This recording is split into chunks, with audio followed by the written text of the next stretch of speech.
Hyundai has revealed the 2023 Hyundai i20 facelift. The new hatchback receives a sharper front end with updated headlights and grille pattern, while the back gets new LED taillights and a redesigned rear bumper. The design of the 16 and 17-inch alloy wheels is also new, as are 3 of the 8 available color choices.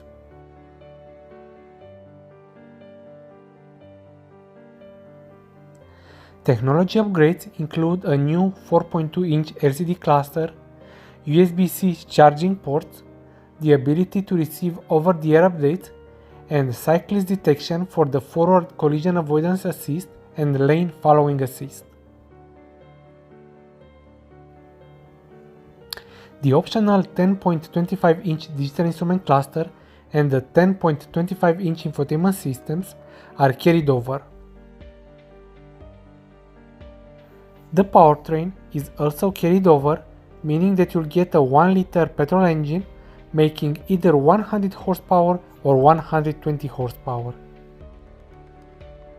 It can be mated to either a 7-speed dual-clutch automatic gearbox or to a 6-speed manual one.